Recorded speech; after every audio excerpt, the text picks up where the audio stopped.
بسم اللہ الرحمن الرحیم۔ سورہ شعراء آیت نمبر 10 سے 19 میں بیان ہے، اور جب تمہارے رب نے موسیٰ کو پکارا کہ ظالم لوگوں کے پاس جاؤ، یعنی فرعون کے پاس، کیا یہ ڈرتے نہیں؟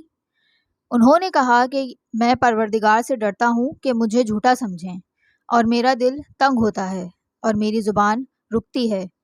تو ہارون کو حکم بھیج کہ میرے ساتھ چلیں، اور ان لوگوں کا مجھ پر ایک گناہ ہے، مجھے ڈر ہے کہ وہ مجھ کو مار ڈالیں گے۔ فرمایا، ہرگز نہیں، تم دونوں ہماری نشانیاں لے کر جاؤ، ہم تمہارے ساتھ سننے والے ہیں۔ تو فرعون کے پاس جاؤ اور کہو کہ ہم تمام جہانوں کے مالک کے بھیجے ہوئے ہیں۔ فرعون نے کہا کہ ہم نے تم کو جب تم بچے تھے پرورش نہیں کیا تھا، اور تم نے برسوں ہمارے پاس عمر بسر کی تھی، اور تم نے ایک وہ کام کیا تھا، تم ناشکرے معلوم ہوتے ہو۔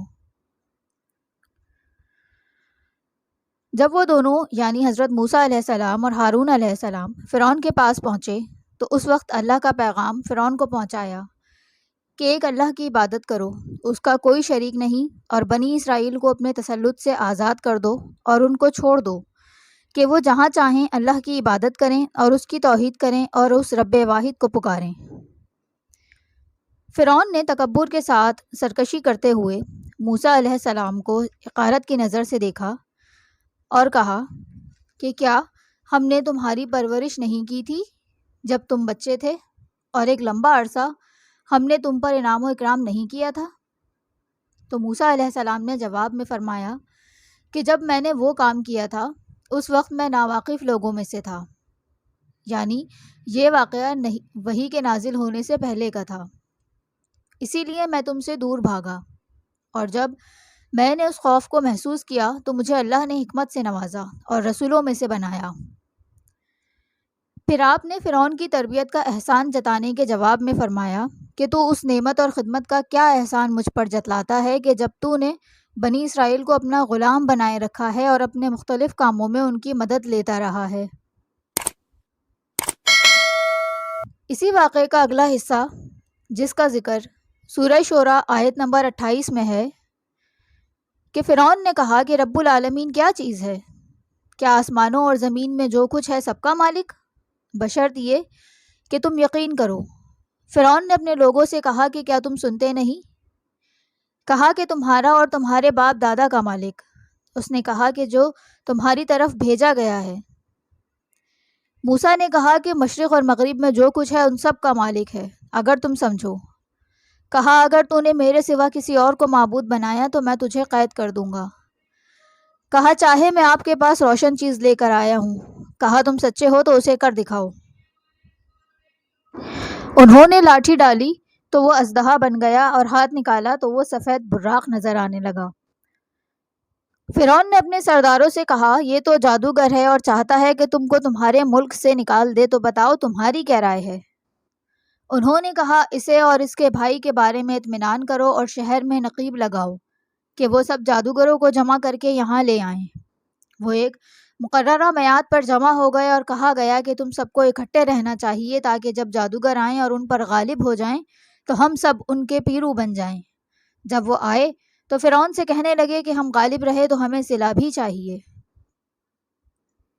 فرعون چونکہ ذات الہی کا منکر تھا اور کہتا تھا کہ نعوذ باللہ میں ہی معبود ہوں، اس لیے اس نے لوگوں کو اکٹھا کر کے اعلان کیا تھا کہ میں ہی تمہارا رب ہوں، اور اس نے یہ بھی کہا کہ اے اہل دربار، میں تمہارے لیے اپنے سوا کسی معبود کو نہیں جانتا، نعوذ باللہ۔ فرعون نے اپنی سرکشی اور انا کی وجہ سے اللہ کے معبود ہونے کا انکار کیا تھا، ورنہ وہ یہ بات اچھی طرح جانتا تھا کہ وہ صرف اور صرف اللہ کا ایک بندہ ہے، اور اللہ ہی تو ہے جو مالک خالق کائنات ہے۔ اسی لیے فرعون نے موسیٰ علیہ السلام کی رسالت کا انکار کرتے ہوئے پوچھا تھا کہ رب العالمین کون ہے، جس کے جواب میں موسیٰ علیہ السلام نے جواب دیا تھا کہ وہ آسمانوں اور زمین ان دونوں کے درمیان ہر چیز کا رب ہے، اگر تمہیں یقین کر سکتے ہو تو کرو۔ ہر عقل مند آدمی یہ یقین رکھتا ہے کہ تمام مخلوقات اور اجسام خود بخود وجود میں نہیں آئیں، لازماً ان کو کوئی نہ کوئی پیدا کرنے والا ہے، اور وہ صرف اور صرف اللہ تعالیٰ ہے جس کے سوا کوئی معبود نہیں، بے شک وہی رب العالمین ہے۔ اب فرعون مذاق اڑانے کے انداز میں کہنے لگا کہ کیا تم یہ بات سن نہیں رہے ہو؟ تو موسیٰ علیہ السلام نے کہا کہ وہ تمہارا اور تمہارے باپ دادا سب کا رب ہے، وہی رب العالمین ہے جس نے تم کو، تمہارے باپ دادا اور تمام مخلوق کو پیدا کیا ہے۔ جتنی قومیں تم سے پہلے گزری ہیں ان سب کو بھی اور تم سب کو بھی اسی رب نے پیدا کیا ہے۔ فرعون ان تمام دلائل اور شواہد کے باوجود باز نہ آیا، بلکہ مزید سرکشی پر اڑ گیا اور اپنی قوم کے لوگوں سے کہنے لگا کہ تمہارا رسول اور تمہاری طرف بھیجا گیا یہ شخص دیوانہ اور مجنون ہے۔ موسیٰ علیہ السلام نے فرمایا، مشرق اور مغرب کے درمیان ہر چیز کا رب اللہ ہے۔ ان روشن ستاروں کو کام پہ لگانے والا اور ان کو ان کے محور میں گھمانے والا وہی ہے۔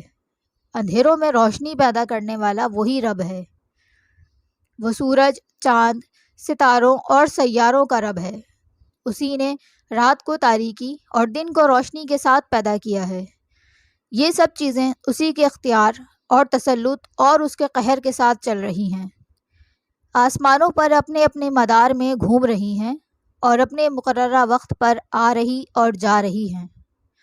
وہی مالک اور خالق کائنات ہے، وہ اپنی مخلوقات میں جیسے چاہے تصرف کرتا ہے۔